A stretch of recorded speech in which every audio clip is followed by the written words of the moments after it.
And President Joe Biden as well is set to announce new China tariffs as soon as next week, including a major hike in levies on electric vehicles. This is according to Reuters, citing people familiar with the situation. Now, specifically, what we're talking about here is tariffs on Chinese EVs. They're roughly going to quadruple under the new Biden plan, and this is according to the Wall Street Journal. Now, the full announcement could take place as soon as Tuesday next week. Sectors to be hit with higher tariffs could include semiconductors, solar equipment, as well, according to one of the people. Details on the precise value or categories of tariffs were sketchy, so we're just going to have to wait on that. And to get professional insight into this, I spoke to automotive industry expert Lauren Fix at Car Coach Reports. Here's what she said. Lauren Fix, thank you so much for your time today. I know you're at the airport, so I'll try to keep this as quick as possible. One of the biggest stories today within the EV space is that President Biden potentially weighing tariffs on Chinese electric vehicles as high as quadruple the amount now. What are your thoughts on that? Well, it's very interesting because President Donald Trump had already said in an event that he was going to charge China 300% in tariffs. So they just basically lifted his words. So this is actually Donald Trump's plan more so than is Joe Biden's. Problem is with the Biden administration is anytime they say we're going to do 300% tariff, you know it's not going to happen. It's just in order to get votes. It's about UAW, because what happens is if the Chinese start bringing cars into the U.S., they start opening dealerships, they're going to bring in low-priced cars. And what that really means is all of the brands that are producing cars here that are either U.S.-based, like domestic brands like Ford and General Motors, and all the others, including the Koreans and the Japanese, they're going to get hurt because they're producing product and giving us jobs. If they're producing product in Mexico, bringing it across the border without a tariff, it will destroy the U.S. marketplace, like it's doing to Germany and in other countries. And they're well aware of it. So we have to be really careful that when we start allowing all these to come in, since we're already using tons of Chinese components, this could be a serious problem. So keep in mind, keep your eyes on what these presidential candidates both say. But President Trump has been pro-UAW as far as keeping the jobs here, while President Biden is losing a lot of these votes. And so he's going to go out of his way to say whatever he has to get your vote. Some counter arguments to the tariffs is that it hasn't really protected the American industry. I mean, what do you say to that? Well, the reason is because the components that come in are not tariffed.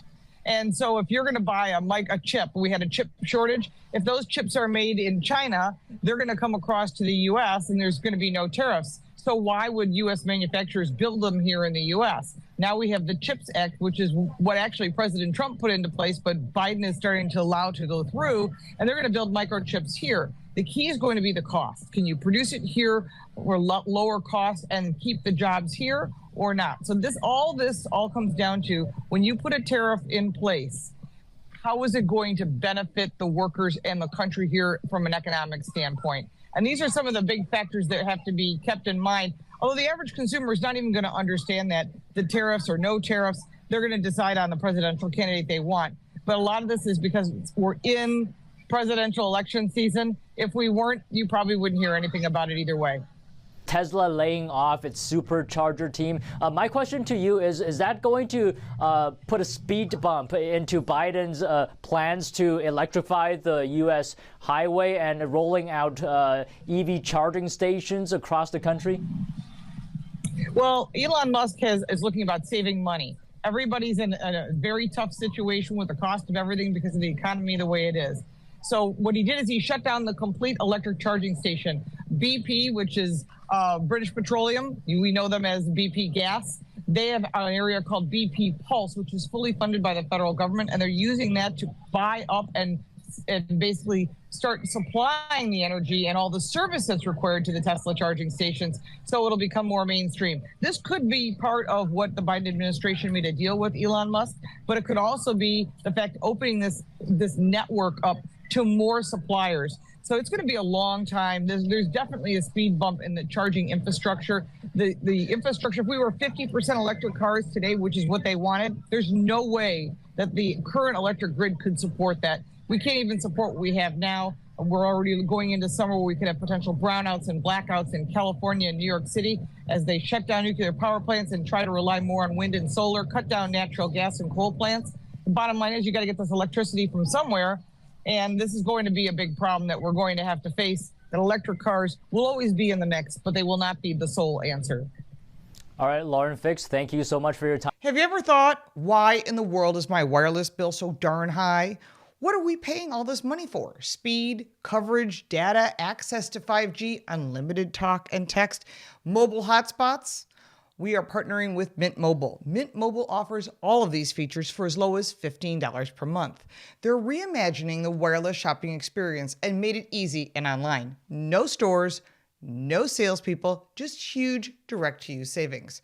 Why should you pay more when you have access to premium wireless? Mint Mobile runs on the nation's largest 5G network. Whether you use your phone to watch YouTube, listen to podcasts, or play games, you get the same speed and performance as the big guys while connecting to Mint's network. How hard is it to switch your service? Big Wireless wants you to think it's hard, but switching to Mint is super easy. Thanks to digital eSIM cards, which most phones now have, you can sign up and activate immediately right on your phone from the comfort of your home. And if your phone doesn't have an eSIM, Mint will ship you a new SIM card for free. Just go to trymintmobile.com/LaurenFix, also linked in the description down below, to get premium wireless for $15 a month.